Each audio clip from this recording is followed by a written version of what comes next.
Hello everybody, this is Money Mom. Welcome back to the channel. Welcome to episode 2 of the spending makeover. Let's get started. I know some of you are experts on budgeting. Some of you maybe could use a little bit of help here and there. But guess what? No matter where we are starting at, we can always improve on what we're doing. And I feel that's the best way to live, because even if you think you're really good at budgeting, we can always fall back into some bad habits. So we're kind of doing what I call a reset, a makeover, and I'm going to get started and talk to you guys about 7 of my budgeting tips, or tips to create a budget, and 2 of them are ones I don't think you probably have heard before. So the first thing is, number 1, know how much money you're bringing in every month. I know sometimes incomes can change, but maybe write down an average income. Because like I said, many people out there may not even be fully aware of how much they're making. Number 2, on a piece of paper, and I have a budgeting sheet here. This is for January. I haven't filled it out yet because I don't generally get my main paycheck until around the 24th of the month. So on one side, you've got your you have your income up at the top, and you can write this in a notebook if you want, or keep it on a spreadsheet, whichever works for you. And on one side, fixed expenses. On the other side, variable expenses. Down here, if you have debt payments. And then down here, sinking funds. And we'll do another video on these at another time. But obviously, fixed expenses, and I know this seems obvious, are things that you have to pay. For example, maybe your house payment or your rent.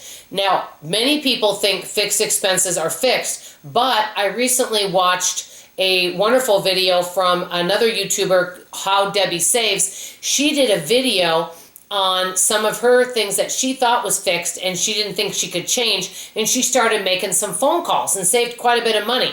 So you could have car insurance, homeowners insurance, you could have all sorts of services and things that maybe are fixed, but sometimes people will, at the beginning of the year, they'll start thinking, hey, am I getting the best bang for my buck in terms of insurances, cell phone services, and all of that? So fixed expenses, can be changed if you feel that you want to see what other deals are out there. Variable expenses would be an example of that, would be groceries, because we can always tweak that. That's one of the best places that people can save money, is groceries. Or there may be other things that are variable, of things that you can tweak, you can cut out, you can add to. And one video I'm going to do coming up is, do you need to add to your budget? Everybody talks about cutting back, but there are times where people may need to add additional funds. I've known of people that have done that with medical or groceries, where they just didn't feel they were budgeting enough. So that's to take into consideration too.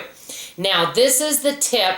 What the other tip is after you write down your fixed and also variable expenses and how much you make, figure out how much you have left over after the month. Sometimes you'll have a lot left over. Maybe it changes each month. Sometimes there'll be a little left over, and sometimes you may be in the negative. So if that's the case, if you don't have much left over, or you don't have enough money for the month, that would be where you need to decide, do you need to make more money? Do you need to cut expenses? Do you need to do the marriage of them both? I personally like the idea of doing both of them, making more money and cutting expenses. I think they work very well together.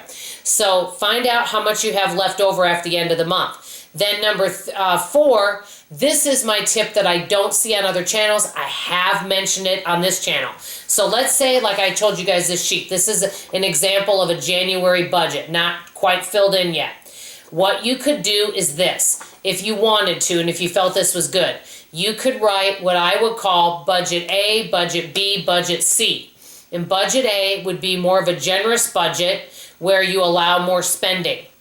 Budget B would be a budget where you cut back on some things, but you're not going bare bones. And budget C, and you can name them, I actually call it the gold, silver, and bronze plan, okay? And basically right now, I would say that I used to be on the platinum plan, actually. So I've gone from platinum to gold. I'm on the silver plan now.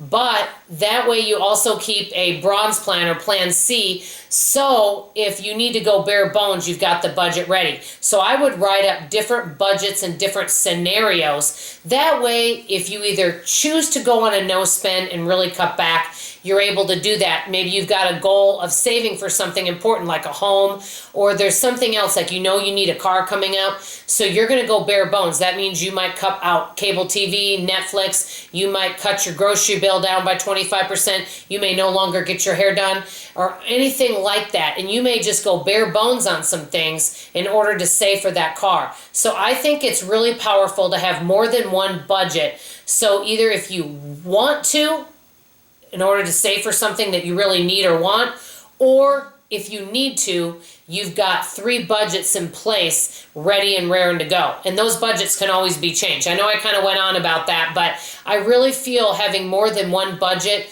is very helpful. Okay, also, number 5, this is another thing that I do, and this is the other one that I haven't heard. Keep a list, and you can keep it on your budget sheet, or you can keep it maybe on the back of your budget sheet. Keep a list of things that you could cut back on. And I'm just going to give an example. So let's say you are working and you're on a what I would call a silver budget, but yet they're in because you've cut back on some things, but you still have some things you enjoy. So we'll say maybe Netflix is one of them. Getting your hair done is another, and also maybe getting your nails done. I was just making these up as examples. It could be anything, or it could be your grocery budget. Write down next to it how important it is to you and maybe grade it. Write things down in order of preference that if you had to, what would you cut out first and how much it would save you. I think that really can help. So for example, let's say you gave up your pedicures and you gave up Netflix and cable TV, but you still love to get your hair done. But it was, say, $70 every 8 weeks to do that, and you're like, gosh, I know I really need to pay off debt. I really hate to pay that $70. Well, what you could do is you could either cut back in another area, or you could figure out how you're going to make that extra $70 a month. Maybe you babysit, maybe you sell a few things, and then you could use that money to go get your hair done. So that has been some ways that I've afforded some of the things that I want, where I don't feel bad about taking it out of our regular family budget. I'll figure out a way to make that extra money and then use that money. So I really think it's good to keep a list of wants and needs, but also keep kind of a grade by them so that you can figure out how important and how much value do you get from this item. Are you going to really miss it? For example, you could cut something for 1 month and see how badly do you miss that item. And some people will be surprised that they really don't miss it all that much. So just take that as something to think about. Write down all the list of things you could cut back if you wanted to, and write down how important it is to you. Maybe you could even keep a journal on that. Okay, number 6, decide what kind of budgeting system you want to use. Some people use apps on their phone. Some people I know have used, YNAB. I've heard really good things about that. Some people make up their own spreadsheet. Some people use pen and paper. Some people use both. Figure out what system works best for you, and maybe even try different systems. And last but not least, be open to change. I think just like anything else, budgets can change from month to month. Our incomes can go up and down. And so be open to any kind of change that may come about. These are 7 of my tips. I want to know from you, if you knew somebody that was brand new to budgeting, they've never done a budget, what would you say is your number 1 tip on being successful on a budget? I want to hear from you. This is Money Mom signing off, and as always, I love you. Bye-bye.